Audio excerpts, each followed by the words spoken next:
Hola, ¿cómo les va? Bienvenidos a otro debate más de Plaza de Armas aquí por Capital 21. El 5 de mayo pasado se cumplieron 20 años de existencia del Partido de la Revolución Democrática.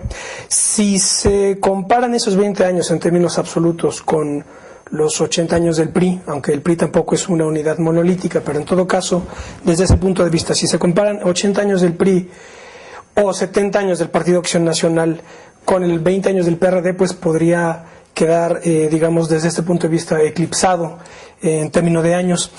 Pero sí, esos 20 años se sitúan en un cuadro histórico de larga duración y estructural, pues la consistencia tiene una mayor especificidad y la coloración de estos 20 años evidentemente que cambia porque el Partido de la Revolución Democrática es un compendio, una síntesis, digamos, dialéctica de distintas corrientes que a lo largo de todo el siglo XX trataron de transformar este país.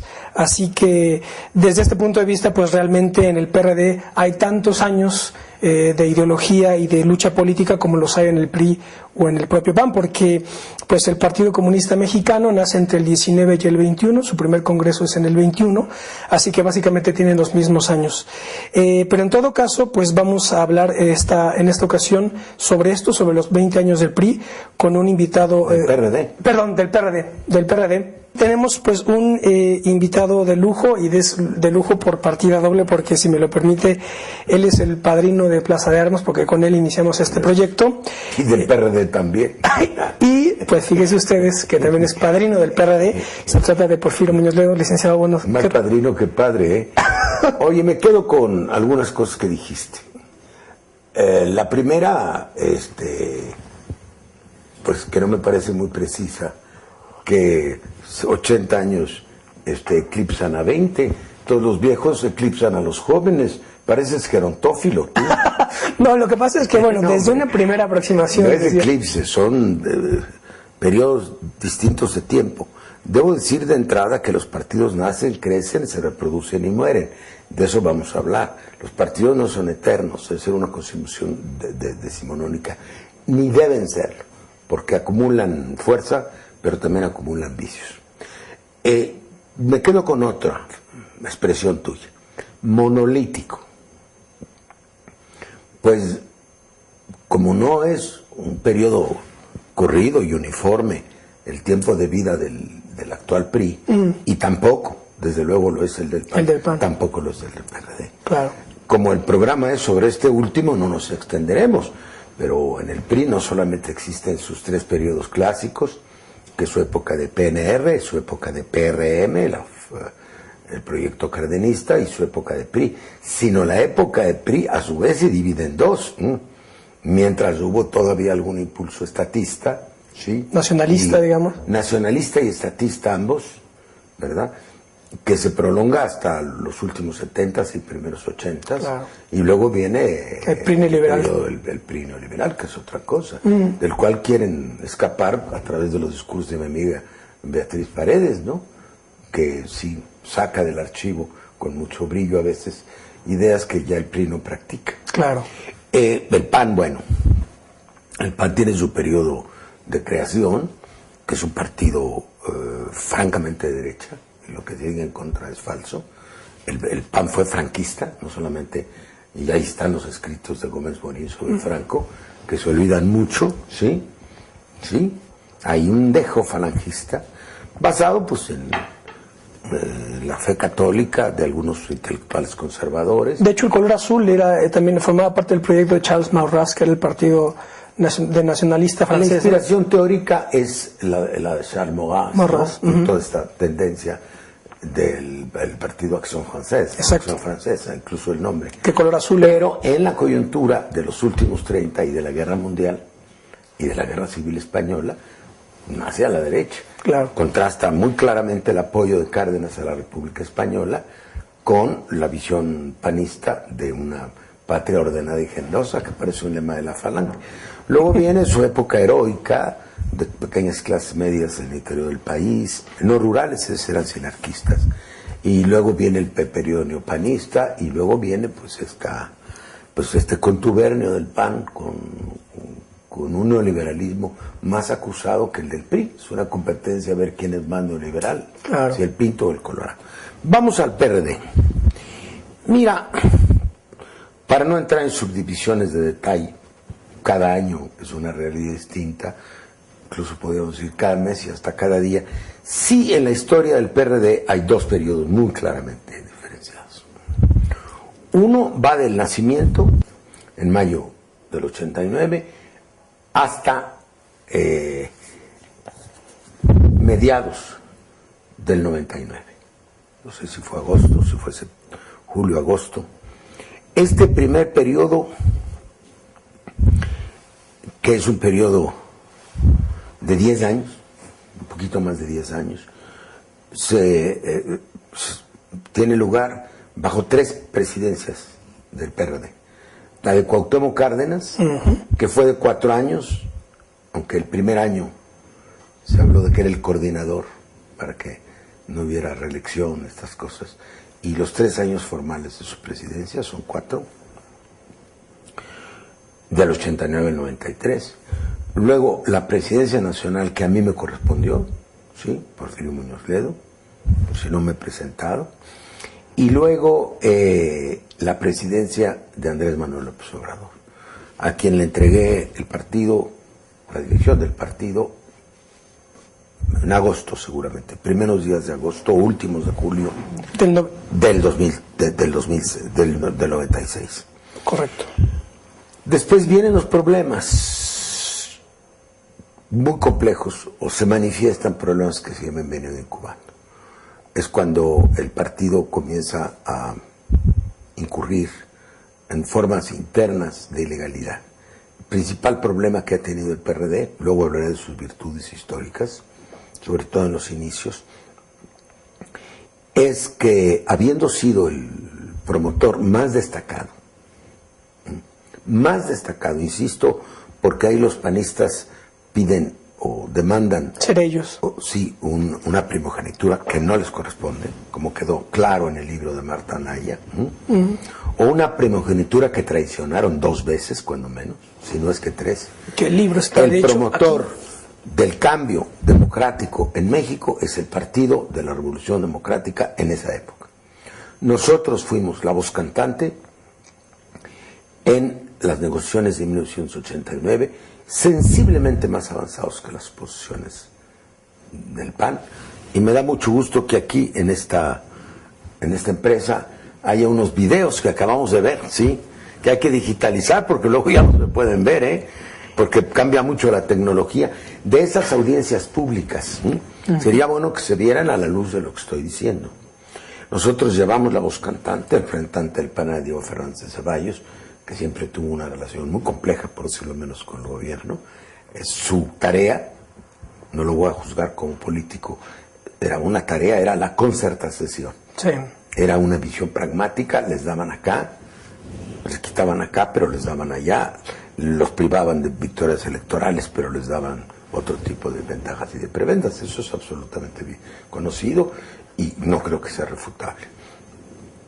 Luego, en la campaña del 94, cuando se volvió a plantear en la mesa de gobernación con el doctor Jorge Carpizo la reforma al sistema electoral del país y cambios fundamentales a la estructura de poder, lo que ellos llamaron al comenzar la Moncloa mexicana, recordando los pactos españoles del comienzo de la democracia, fue de nuevo nosotros que íbamos la voz cantante. Yo acabo de tener una larga plática con el presidente del IFE, el Consejo, Leonardo Valdés, a quien por cierto sustituyó como representante del Partido Mexicano Socialista en esas negociaciones, en las primeras, de cuál era el tono. Nosotros llevamos la voz cantante, sin duda alguna. En mis archivos, que acabo de entregar al Archivo General de la Nación, por fortuna, a propósito de la investigación que pienso hacer, esa sería importante, tengo todas las notas, todos los papeles, de todos los días y de todas las noches, de todas las sesiones, de todas las negociaciones, así que ahí no cabe ninguna duda. Carlos Castillo Peraza, un hombre inteligente, culto sin duda, y hasta muy culto para los estándares del PAN, que aunque les den ahora doctorados en las universidades de Atlanta como a Fox, francamente, en tiempos recientes, su nivel cultural ha sido muy bajo. Claro. No estaba en la línea de una reforma.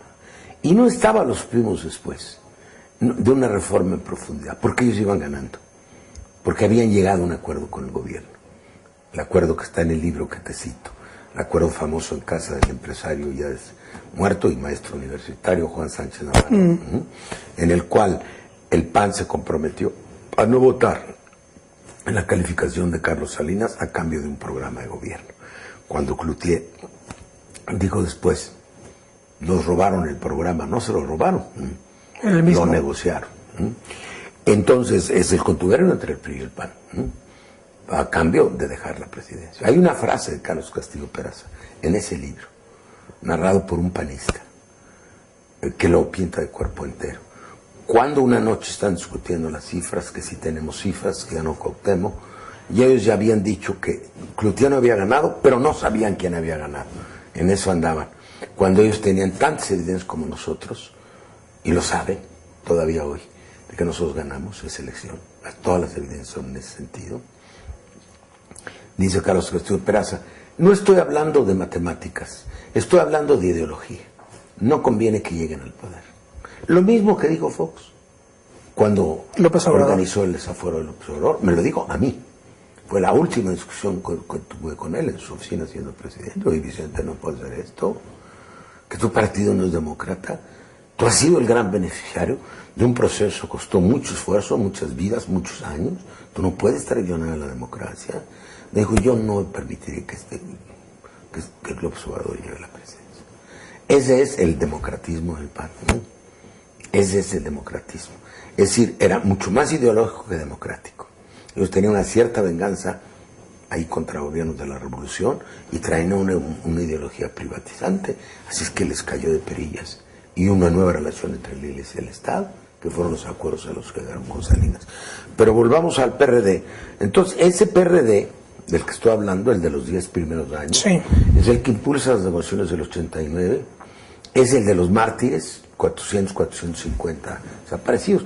Puede decirse que no todos fueron por razones políticas, pero acabo de encontrar un libro, por cierto, traducido al inglés y al francés, un folleto que yo edité como presidente del PRD, con la relación de todas las gentes desaparecidas, que yo enviaba a varios parlamentos del mundo. Me acusaron de traidor a la patria por enviar a las comisiones de derechos humanos de la Cámara de Representantes de Estados Unidos y al Parlamento Europeo, qué sé yo, ¿verdad? Esos agravios. Entonces, este PRD fue el gran impulsor de la democracia. Luego vamos a su origen, si fue una decisión correcta, qué vicios y qué virtudes arrastra, como toda organización social y política, desde los orígenes. Pero para hacer la clasificación en dos tiempos, te diré que no se puede, y ese es el problema central, ser el porte estandarte de la democracia y no creer en ella, que es lo que el PAN puso de manifiesto no solamente en los dos momentos históricos de ascenso de la izquierda, que fueron 1988, campaña de Cuauhtémoc Cárdenas y proceso electoral, y 2006, campaña y proceso electoral de Andrés Manuel López Obrador. El PAN probó en ambas coyunturas que no es un partido democrático, en el fondo. Pero el PRD, y esos son los pecados que tenemos, que el PRI no lo sea, pues ya lo sabemos, ¿no? Es el supuesto del que partimos. El PRD, por sus pugnas internas, por su estructura de grupos, de tribus, por su apetito de poder en muchos cuadros, ese es un tema, que tanto los partidos resisten la prueba del poder. Esa era una frase de Castillo Peraza, decía, ganemos el gobierno, pero no perdamos el partido. ¿Te acuerdas? Que ahora se ha vuelto a repetir. ¿Qué tanto resiste la prueba del poder? Si se habla de un individuo que no resiste la prueba del ladrillo, quiere decir que lo ponen en un cargo, una posición relevante, se marea. Aquí no, aquí lo que ocurre es que no cambia la cultura política. Ese es el drama de la transición democrática mexicana, es que ni cambiaron las estructuras de poder, ni cambiaron las relaciones de poder, ni cambió la cultura política. Todo sigue igual. Peor. Peor. No, no. Es decir, ¿Por qué peor? El que llega, bueno, porque... Una clase política indocta ahora. No solo, no, eso es, bueno, no diré es un problema menor. No, porque se acabó un sistema que tenía un modo de funcionamiento con grandes efectos, pero también con grandes cualidades, que logró sacar al país de un periodo semifeudal a un proceso de industrialización. El país creció durante 40 años al 6.4%, por favor. Ahora, el pecado no viene de la democracia, el pecado se da dentro del propio PRI. Por eso el 88 es el parteaguas. Es decir, cuando el PRI se va claramente al neoliberalismo y a la corrupción galopante. Por cierto, me acaban de decir que hoy Miguel de la Madrid, que está enfermo, en que su voz apenas es audible, y a quien busqué la semana pasada, porque recibí la noticia de que lo habían internado en el hospital. Fuimos compañeros toda la vida y a pesar de que tuvimos grandes diferencias políticas, nunca hemos tenido, contra lo que se dice por ahí, ningún pleito personal, no se trata de eso. Acaba de reconocer hoy en la mañana que fue un error, así me lo dijeron, mañana están en los periódicos, el haber designado a Carlos Salinas, y lo acusa de ser cómplice del narcotráfico. Eso hay que profundizarlo, porque un país que no tiene memoria no puede ser un país democrático. Es decir, al establecerse en México la impunidad en hechos graves, como el asesinato de Luis Donaldo Colosio, al no saberse cuáles fueron los vínculos que vinieron dándose entre el narcotráfico y el gobierno desde el periodo de Salinas, yo diría el periodo final de Miguel de la Madrid, aunque no fuera él, porque por alguna razón ascendió Salinas, y eso es lo que hay que rascar. Es un país que no puede trascender a la democracia. Bueno, de nuevo con el PRD, pero es una historia inserta en una historia mayor. Claro. Por eso permíteme estos referentes que no son digresiones. ¿Qué es lo que ocurre en el PRD? Hay una lucha interna por las posiciones que se convierten en posiciones de poder, una especie de piñata. Entonces hay un aborazamiento. ¿Por qué porque va predominando el cuadro del partido sobre el luchador social, porque se decide, y voy a ir a los orígenes, hacer un partido de cuadros, y se decide también que la dinámica interna del partido sea de grupos y de tribus, bajo el pretexto de que nuestros estatutos decían que en el partido se valían las corrientes. ¿Por qué pusimos eso en los estatutos del PRD?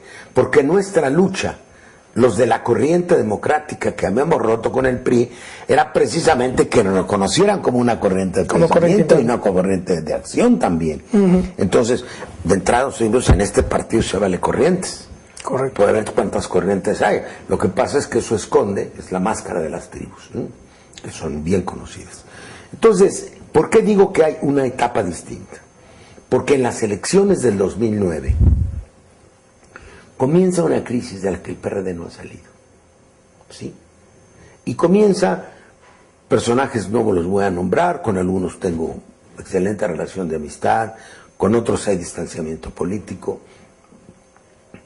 pero no se trata de personalizar, se trata de juzgar o de evaluar un proceso histórico. Cuando sale Andrés Manuel del PRD hay el gran fraude electoral interno, no se reconoce ningún ganador, todo aquello que veremos, hay un gobierno, una dirección interina, y todo este bamboleo hasta las últimas elecciones, esta inestabilidad, esta falta de institucionalidad, esta falta de organicidad, se va reproduciendo en cada elección. Es decir, unos acusan a los otros de haber hecho enormes fraudes electorales. Entonces empieza a venir una contradicción insalvable. ¿Cómo el partido que impulsó la democracia, procesos electorales transparentes, objetivos, igualdad entre las partes, instituto autónomo, ciudadanización de los órganos electorales, delitos electorales, fiscalía electoral, credencial para votar con fotografía, tribunal electoral autónomo primero y luego el Poder Judicial de la Federación?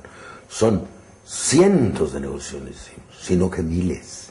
autonomía del gobierno de la Ciudad de México, autonomía del gobierno de las delegaciones y asamblea legislativa en el Distrito Federal, todas las reformas de una década, y un partido que de manera más ostentosa violenta todo eso, los mínimos democráticos en su interior. Entonces, obviamente, se crea una dualidad. El PRD sigue siendo hoy el partido más grande, no sé cómo le va en estas elecciones, tiene muchos problemas de la izquierda. Entonces, la gente de izquierda se le pone en un aprieto, no sabe por quién votar. Ahora va a haber dos vertientes, la del PRD y la coalición por el bien de todos. Lo que hace... La Salvemos México, ¿no? Sí, salvemos, por el bien de todos que se convirtió. Salvemos a México. Porque no le permitió el IFE registrar ese nombre. Yo soy candidato, por ejemplo, por la coalición Salvemos a México. Voy en la lista plurinominal, además, en cabeza de lista del PT. Porque la izquierda se tiene electoralmente que dividir en varias vertientes. Obrador apoyará en unos estados selectivamente y en algunos distritos a candidatos de uno de otro lado, conforme su propio criterio de su lealtad o su afinidad con el movimiento social que le encabeza. Pues tiene una lógica política muy clara, ¿no? Apoya a aquellos que son leales, a aquellos que él cree que van a hacer algo, lo que él cree, por lo que él pugna en el Congreso. Ahora, esa es la segunda época del PRD. Yo no voy a hablar de personas, pero voy en la página 80, y no por pereza, del libro de Ahumada, sino porque la verdad he tenido mucho trabajo y ya llego muy cansado. Realmente yo leo en las noches. Yo he estado escribiendo, estoy escribiendo un ensayo que va a ser el epílogo de la nueva edición de mi libro. Y no lo he leído, pero hasta donde voy, pues se ve como un empresario audaz, ¿no?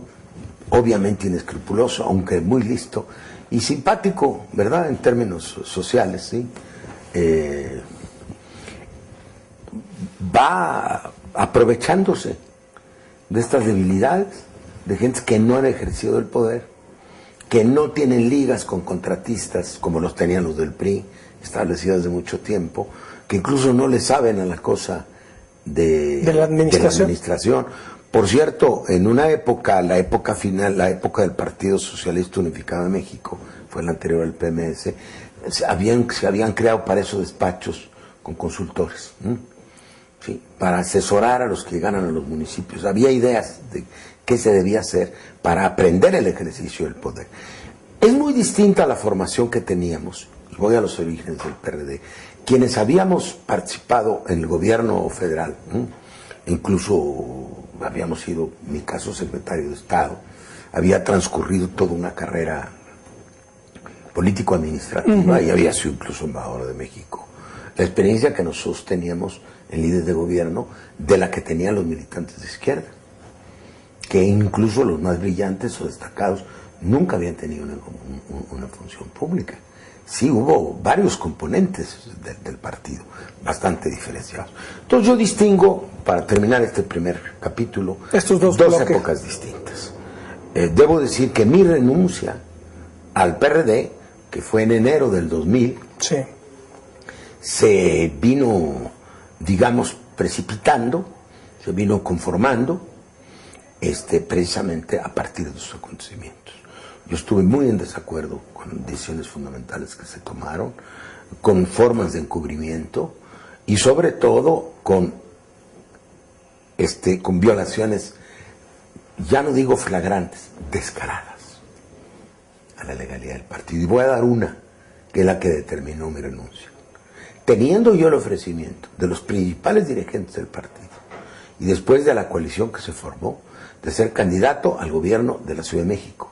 Yo he sido el primer senador por esta ciudad, junto con Ifigenia Martínez, con 52% de la votación. Había perdido en elecciones muy dudosas también en 97 la postulación, cuando para la presidencia. Cárdenas, no, para el gobierno de la ciudad, que competimos Leonardo Cárdenas y yo protesté esas elecciones y dije que era la última vez, se lo dije al entonces presidente del partido, Andrés Manuel, que yo iba a tolerar ese tipo de manejos internos, de copar las casillas, de hacer una distribución inequitativa de fondos, hasta las fotografías se escondieron y tiraron a la basura, hicieron cosas espantosas. En en el 99, cuando estábamos a punto de iniciar la contienda interna para la presidencia de la República. Recordarás que el ingeniero Cárdenas fue candidato en el 88, fue después de muchas discusiones de nuevo candidato en 94, ¿sí? Yo asumí la presidencia del partido y él asumió la candidatura, que fue el arreglo político más adecuado. La solución de continuidad. Que estábamos contra la pared. La tercera ocasión, pues la gran pregunta en el partido, bueno, ¿va a repetir Cárdenas o ahora es Muñoz Ledo? Era una pregunta obvia. Yo había sido además precandidato a la presidencia en el régimen anterior. No me cosía yo al primer hervor. Había muchas gentes que pensaban que yo debía ser, ¿no? Entonces tenemos un debate en que el ingeniero reacciona con mucha virulencia, incluso ofensivamente. Entonces se crea un ambiente sumamente tenso, empiezan movimientos. Yo era líder de la fracción de la Cámara en mi contra, dentro del propio partido, y cuando estábamos en ese proceso, el ingeniero Cárdenas se postula por otro partido,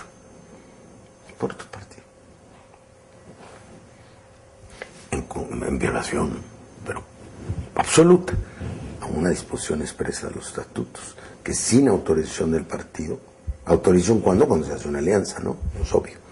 No puede postularse por otro. Entonces pido y cito al Consejo, mando una carta al presidente del Consejo del partido para que discutamos el asunto y se tomen decisiones, y el presidente no cita, ni me contesta la carta. Eso ya es a finales de año, y yo le pienso el fin de año y en enero renuncio. Y me lanzo por mi lado, habiendo tenido yo el ofrecimiento de ser jefe de gobierno de la ciudad, en la elección en la que corrió Andrés Manuel como jefe de gobierno. Esta es la del año 2000. Es decir, que eventualmente creo que podría haber ganado, ¿no?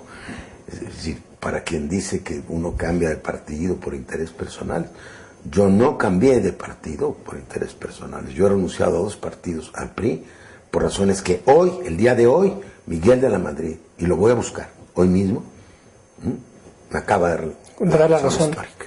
La razón histórica. La razón histórica me la acaba de dar Miguel de la Madrid.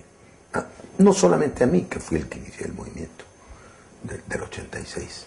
Y fui el que empezó la ruptura con el PRI, con los argumentos exactamente que le di a Miguel, que están en su libro. Cambio de rumbo, que le estuve argumentando, que Salinas era muy peligroso, en México había que ser una democracia, que ya la inclinación era muy a la derecha. Con esos argumentos, exactamente él está haciendo mea culpa de la designación de Carlos Salinas, de la razón por la que rompimos con el PRI. Esto es muy importante, sí, porque la historia pone a cada quien en su lugar. Entonces, todo este oportunismo, todo este inmediatismo, todo este juego turbio con el dinero, pues se pone en manifiesto el libro de Ahumada, aunque obviamente el principal responsable es Fox.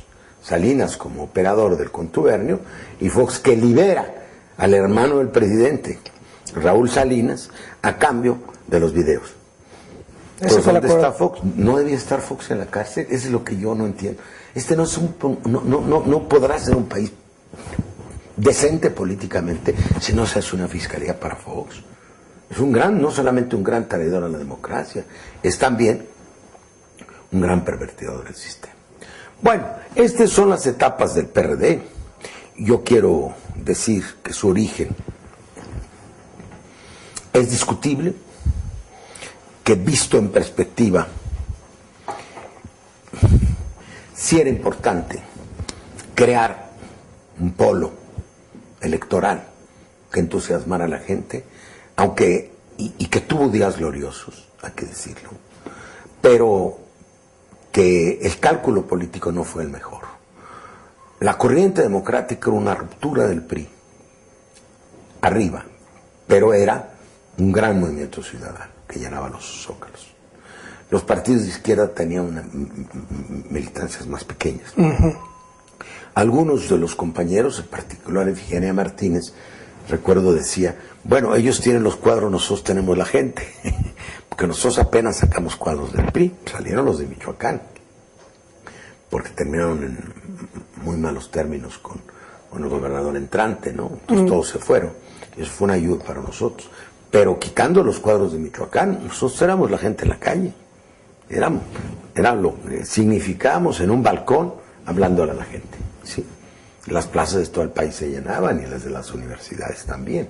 Entonces era un tipo de partido-movimiento que no debíamos haber perdido. La corriente democrática nunca tuvo organización, era un pecado. Pero pregunto, ¿la necesitábamos? ¿Para qué convertirnos en partido? Si ya teníamos 4, eran el PAN, el Partido Popular Socialista, el de Vicente Lombardo Toledano, el partido que se llamaba Frente Cardenista de Reconstrucción Nacional y el Partido Mexicano Socialista, que nos había apoyado después de la declaración de su candidatura. No tiene caso, ya formaron. Mi opinión, y está documentada, afortunadamente algunos están escribiendo artículos de repente o dan conferencias y nos mencionan cosas que me evitan a mí afirmar yo lo dije. Pues bueno, yo dice Muñoz Ledo que lo dijo, pero ¿dónde está? Acabo de escribir a Lalo Córdoba hace 3, 4 meses. Recuerdo una noche que me encontré con Porfirio y me dijo, es un error, ustedes son muy respetables como partido, nosotros no debemos hacer un partido, nosotros debemos ser siendo el Espíritu Santo, la corriente democrática con una gran... Ellos decían, no, ustedes se han partido, el 5.º partido, se hablaba del pentapartido. Total, era muy difícil porque la gente quería entrar a los cargos públicos y la gente quería, sobre todo donde teníamos fuerza, como en el Distrito Federal y en aquel entonces, y en Michoacán, que tuviéramos un órgano propio para no tener que estar repartiendo a los partidos como se hace las nominaciones. Entonces empezó una confusión lógica, si tú quieres, entre lo que debía ser un movimiento social y cuál es el papel de los partidos. ¿Qué pasó en esta ciudad en el 1985, que fue el antecedente de nuestro movimiento? Que la ciudadanía, frente a la carencia del gobierno, se autoorganizó y se acabó la autoridad del gobierno en esta ciudad. Sí, cayó como manzana madura la autonomía de las autoridades de la ciudad, que no querían otorgarla, pues sabían que íbamos a ganar. Claro. Porque yo doy un solo dato. Desde entonces, nunca, estoy hablando desde el 85, nunca el gobierno federal ha hecho una manifestación en el Zócalo. Todas las ha hecho la oposición. Todos. Ya ni los desfiles del 1 de mayo, todas. Bueno, Fox hizo una, pero encabezaba una oposición muy amplia, ¿no? Claro.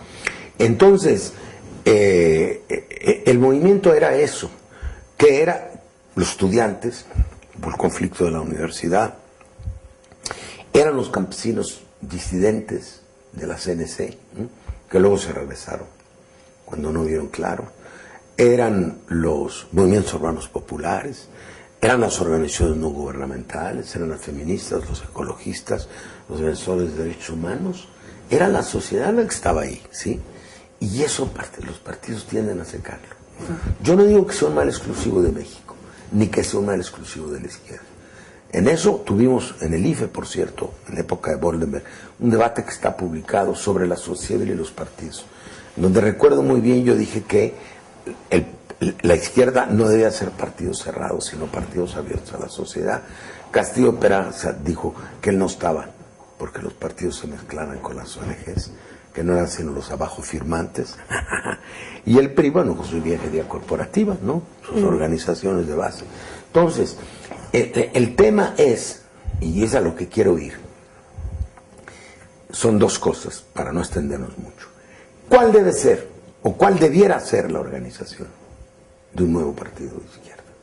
¿O a dónde va la izquierda si no tiene partidos, o no tiene, o no encuentra el tipo de partidos o de partido que necesita para realizarse? Porque la izquierda no son los partidos. La izquierda es una manera de ver el mundo.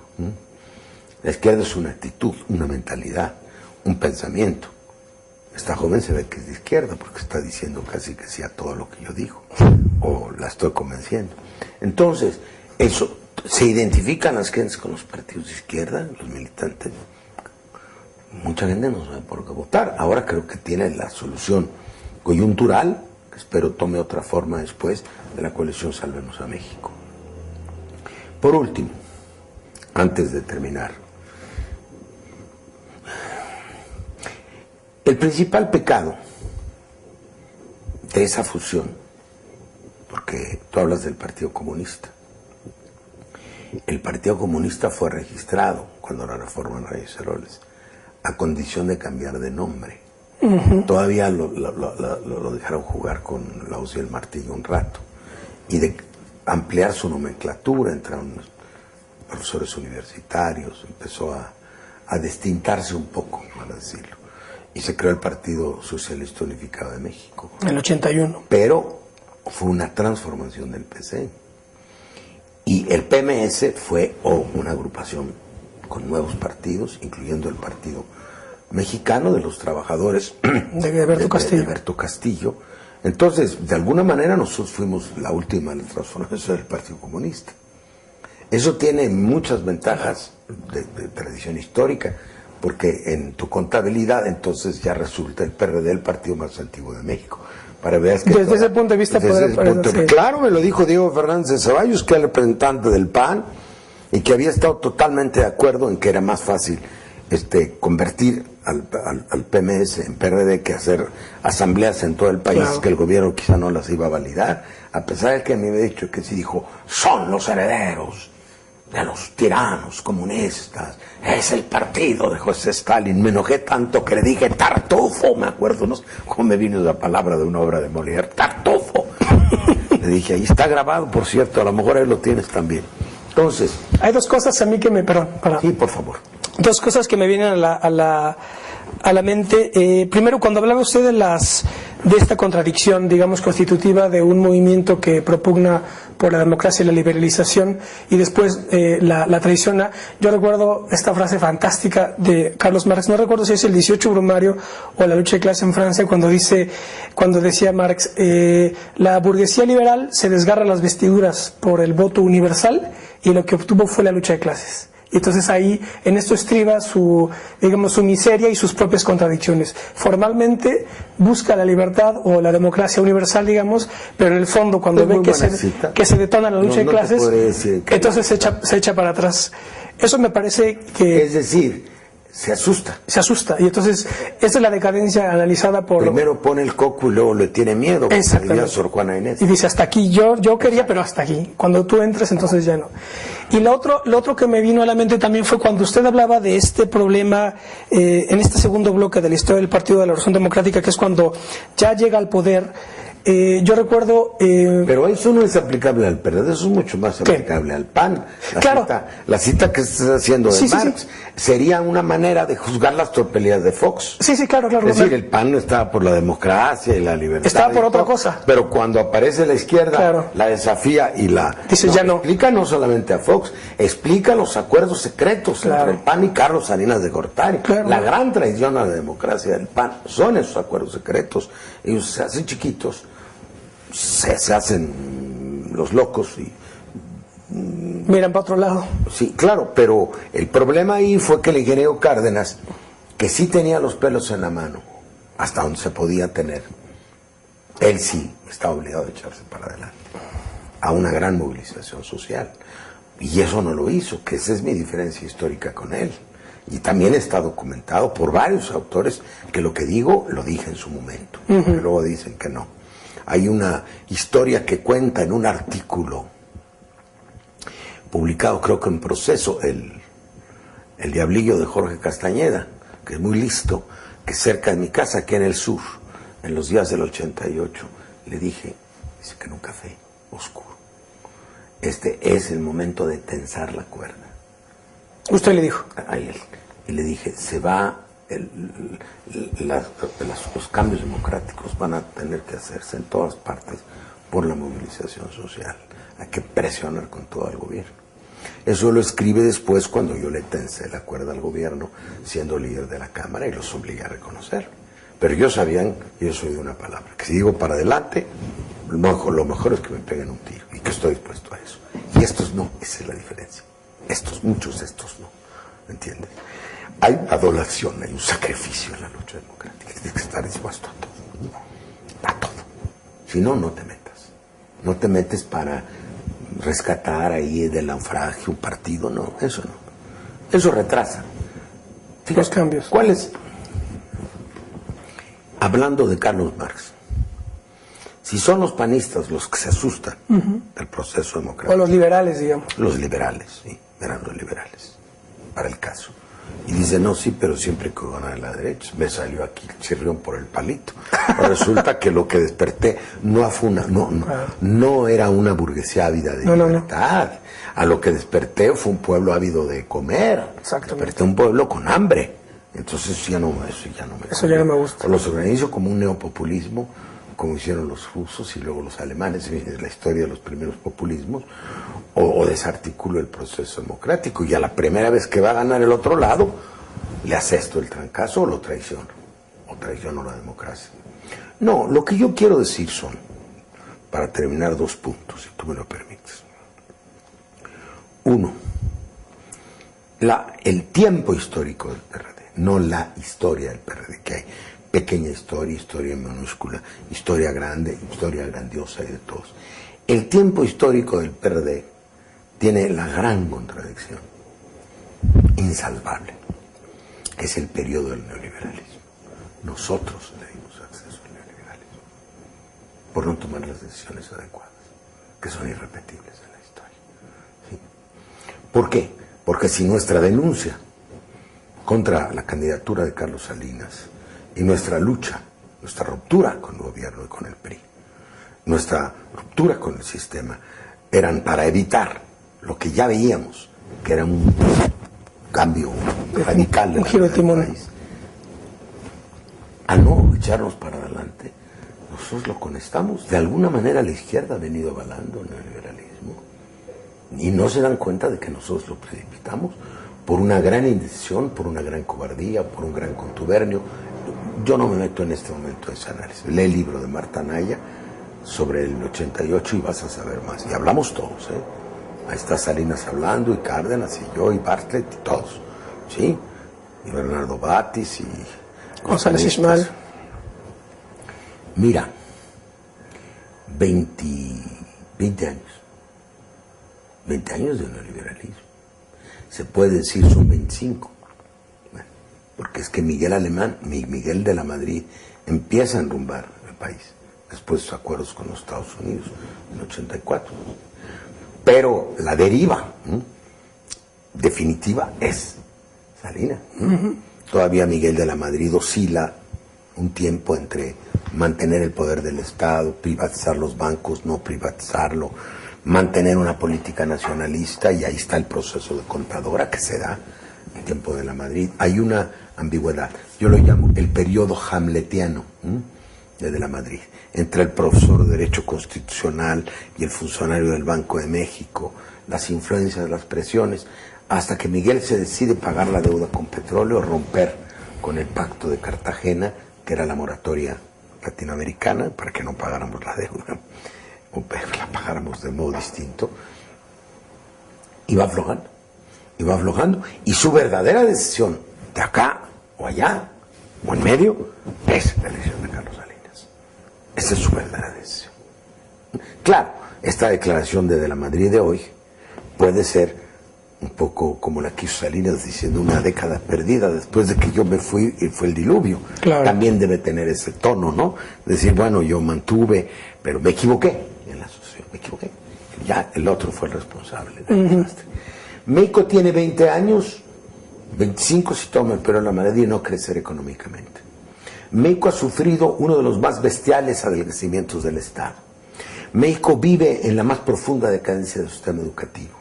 Los servicios públicos sociales de salud en México son una caricatura, a pesar de su tamaño y de la competencia de sus médicos y de sus profesores, de lo que fueron en sus buenos tiempos las instituciones públicas de este país.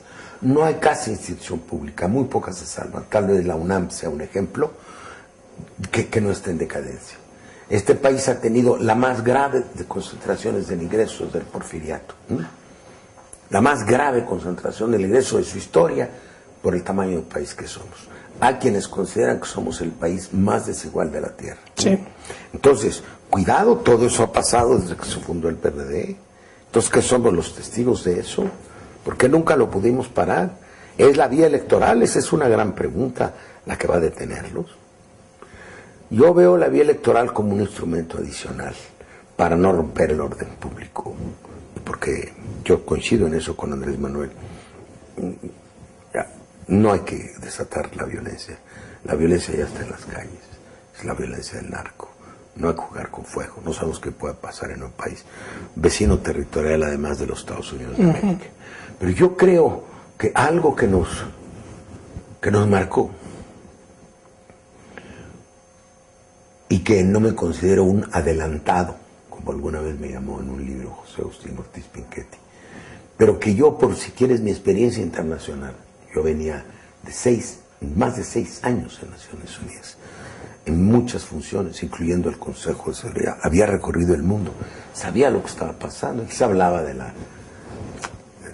tradición española, de lo que había pasado en Portugal, Grecia, la revolución de terciopelo en Grecia, pero no se sabía lo que había atrás. Al año siguiente, del 88, fue el plebiscito que terminó con Pinochet, con una gran presión social internacional. Al otro año, 90, fue la caída del muro de Berlín. Fuimos adelantados a nuestro tiempo, pero por eso mismo los líderes no lo podían ver. Los líderes seguían pensando en el pasado. Los cardenistas, muy respetables algunos de ellos, pues habían sido parte del sistema y lo que querían era recuperar esa parte, no sé si me explique. Ahí está la historia del general Enríquez Guzmán, sobre la cual Francisco Estrada acaba de tener un libro espléndido. El general Enríquez Guzmán, cuando le roban las elecciones del 52, también se pone en la banda y se llama presidente legítimo, pero todos esos generales y la mayor parte cardenistas, cuadros que sacó el gobierno, dijeron no nos van a entregar la presidencia, mejor ahí le paramos, no sé si me explique. Hubo imposibilidad, si quieres, por la cultura política del tiempo, entender que el 88 era definitivo para la historia de México y que es irrecuperable. Yo no estoy seguro de que el país tenga solución hoy.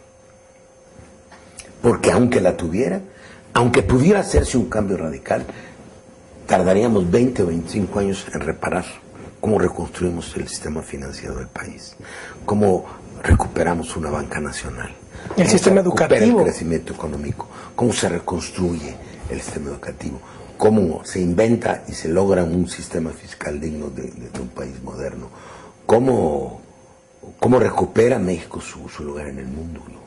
Yo cada vez lo veo más difícil. Solamente un cambio muy radical, que lo veo no lo veo claro por el lado solo de las urnas. ¿Qué es lo que estamos proponiendo? ¿Por qué parar una reforma del Estado? En parte, de responsabilidad y culpa mía, porque ante las circunstancias se empezó a poner por delante la democracia directa, el plebiscito, el referéndum, la revocación de mandato. Cuánto me injuriaron y me persiguieron por eso. Es decir, devolverle al poder a la gente. Entonces no le van a devolver a la gente. Pero por esto estoy entendiendo, los partidos, habrá sus honrosas excepciones, son los partidos los que no quieren devolver el poder a la gente porque ya lo tomaron ellos. No sé si me explique, no se la quieren devolver. Entonces tenemos que pasar los ciudadanos por quienes no quieren darnos el poder, sino ejercerlo en nuestro nombre. Y les asusta que diga una verdad elemental de la ciencia política: la democracia representativa es concentradora del poder si no se acompaña de la democracia directa y participativa. Lo practican todas las democracias del mundo. Los Estados Unidos es otro boleto, porque hay la democracia comunitaria, como la vio muy bien don Alexis de Tocqueville, ¿no? Hace muchísimos años.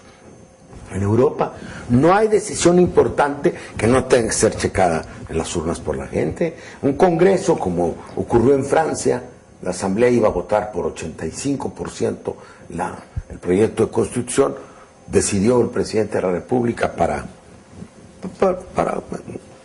aumentar su cuota política, porque él era defensor de la Constitución y creyó que iba a arrasar, y el pueblo votó por 56% en contra. Ahí se prendieron todas las luces en Europa. ¿Qué está pasando? Entonces los diputados iban a votar en 83, 84% a favor, y el pueblo vota en 56% en contra. Esta es una democracia, un sistema representativo disfuncional.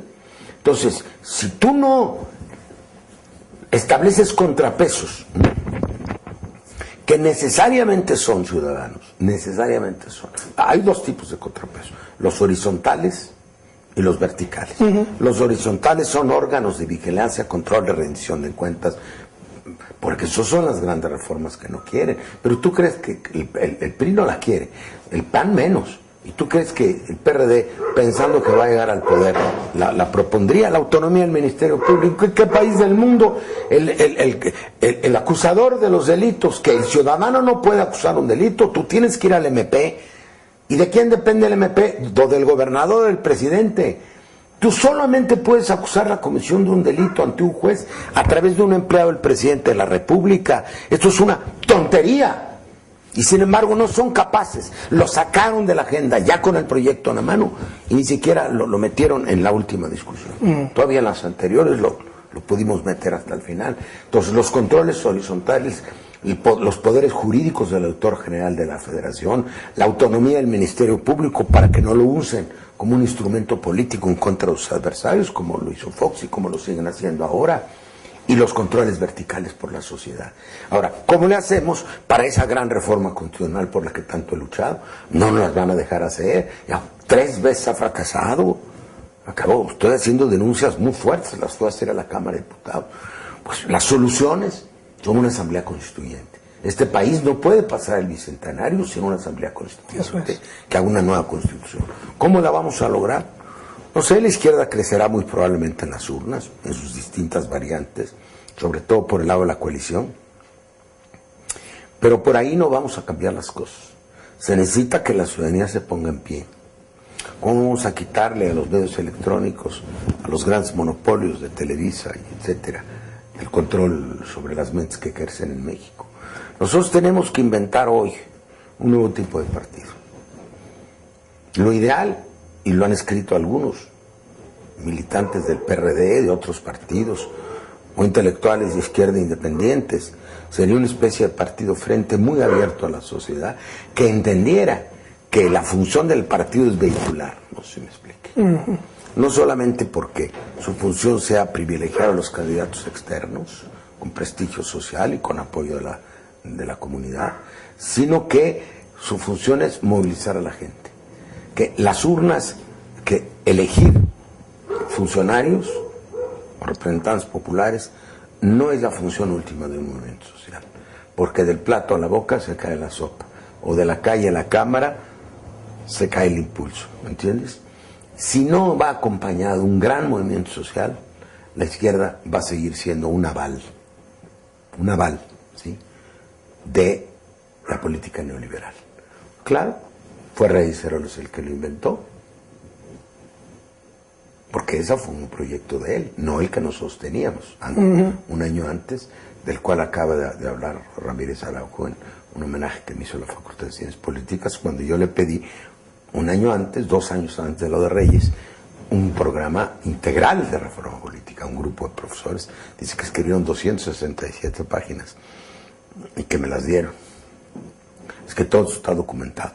No, Reyes Heroles descongestionó el sistema. ¿Cómo? Estamos terminando la Guerra Sucia, ha habido el movimiento del 68, 10 años antes. Se trataba de sacar de las mazmorras, como él decía, de la persecución a los militantes de izquierda sobre todo, y darles oportunidades en el Congreso.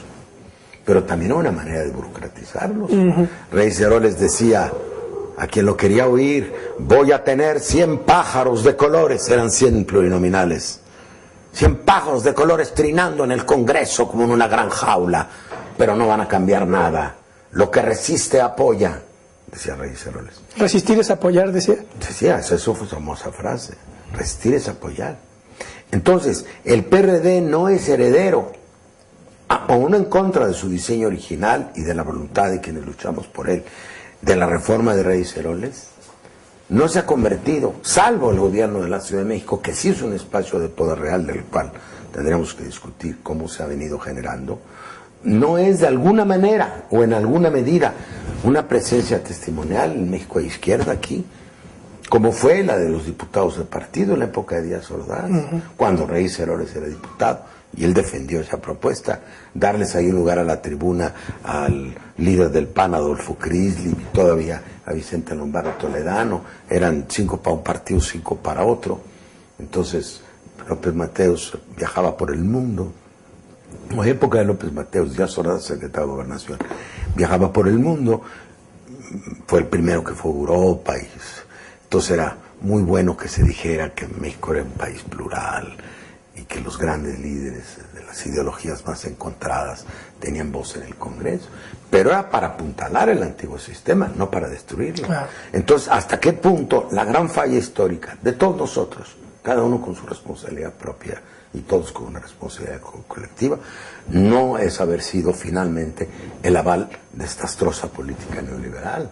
La gente nos cree, muchísima gente, sobre todo al movimiento de la base, estos recorridos municipales que hace López Obrador, que recorrió más de 2,000 municipios. El mexicano que mejor conoce el territorio nacional, solamente los cartógrafos lo conocen mejor que él, y la gente de cada lugar.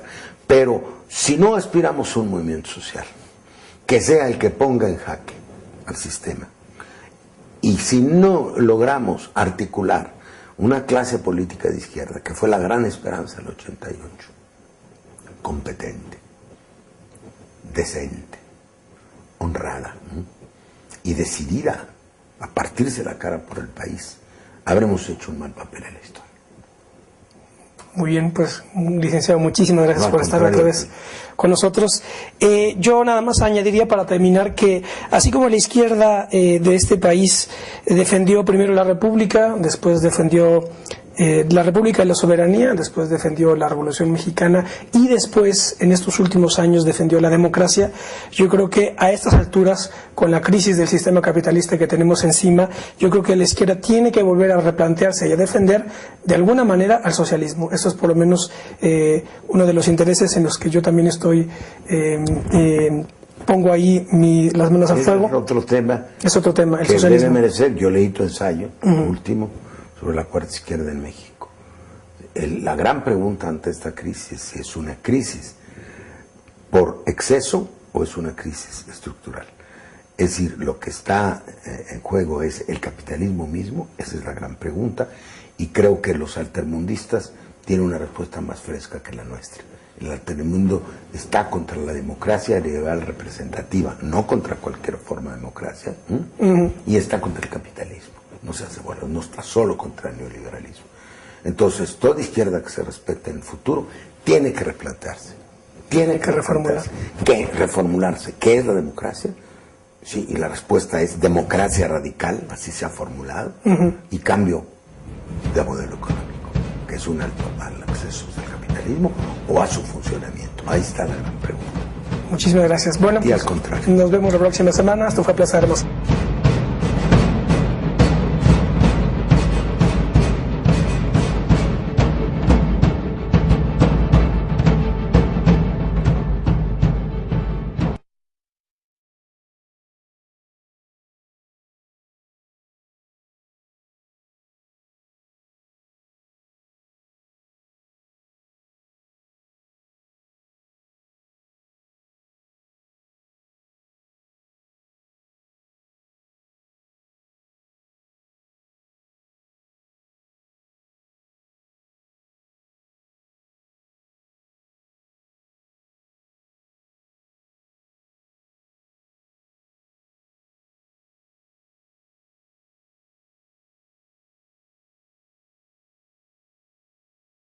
Decimonónica, ni deben serlo, porque acumulan fuerza, pero también acumulan vicios.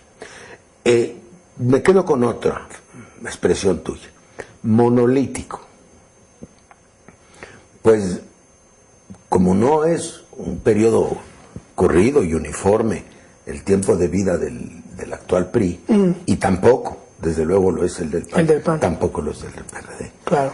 Como el programa es sobre este último, no nos extenderemos, pero en el PRI no solamente existen sus tres periodos clásicos, que es su época de PNR, su época de PRM, el proyecto cardenista, y su época de PRI, sino la época de PRI a su vez se divide en dos, mientras hubo todavía algún impulso estatista, ¿sí? Nacionalista, digamos. Nacionalista y estatista ambos, ¿verdad?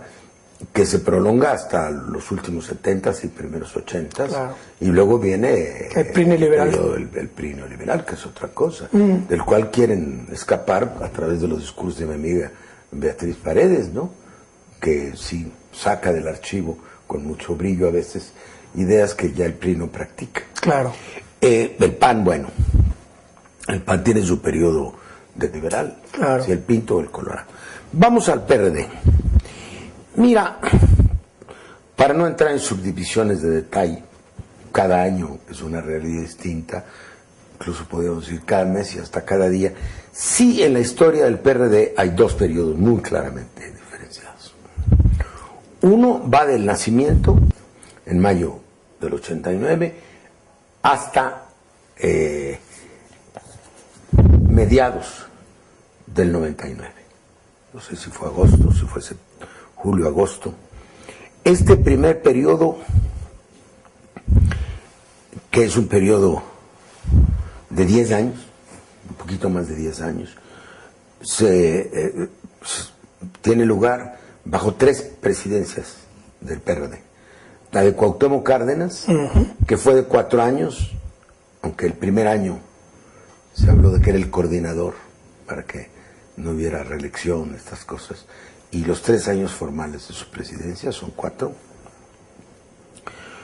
del 89 al 93.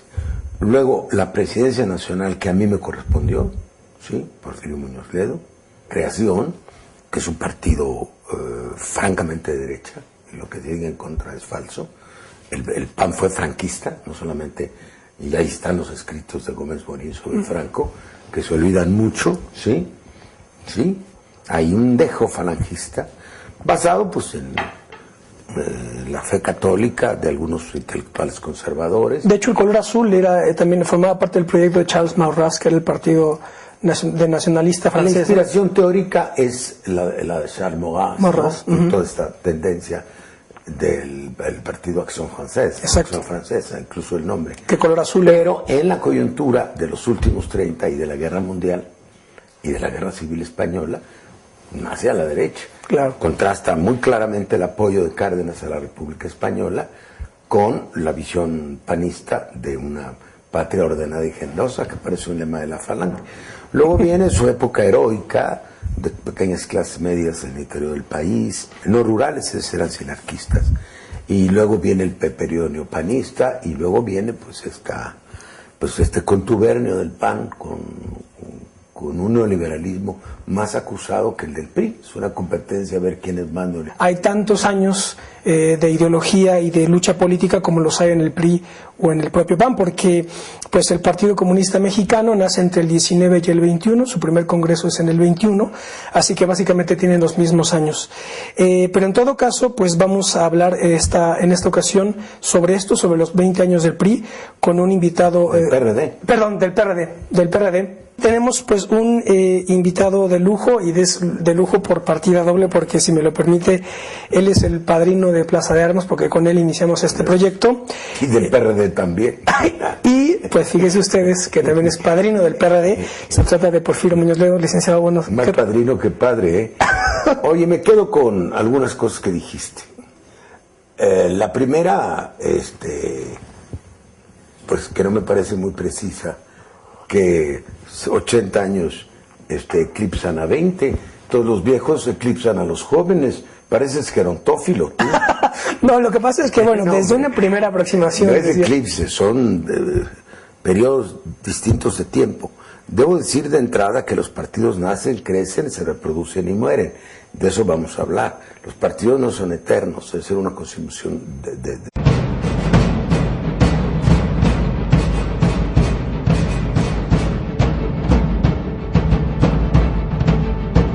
Hola, ¿cómo les va? Bienvenidos a otro debate más de Plaza de Armas aquí por Capital 21. El 5 de mayo pasado se cumplieron 20 años de existencia del Partido de la Revolución Democrática. Si se comparan esos 20 años en términos absolutos con los 80 años del PRI, aunque el PRI tampoco es una unidad monolítica, pero en todo caso, desde ese punto de vista, si se comparan 80 años del PRI o 70 años del Partido Acción Nacional con el 20 años del PRD, pues podría quedar, digamos, desde este punto de vista eclipsado en términos de años. Pero sí, esos 20 años se sitúan en un cuadro histórico de larga duración y estructural, pues la consistencia tiene una mayor especificidad y la coloración de estos 20 años evidentemente que cambia, porque el Partido de la Revolución Democrática es un compendio, una síntesis, digamos, dialéctica de distintas corrientes que a lo largo de todo el siglo XX trataron de transformar este país. Así que desde este punto de vista, pues realmente en el PRD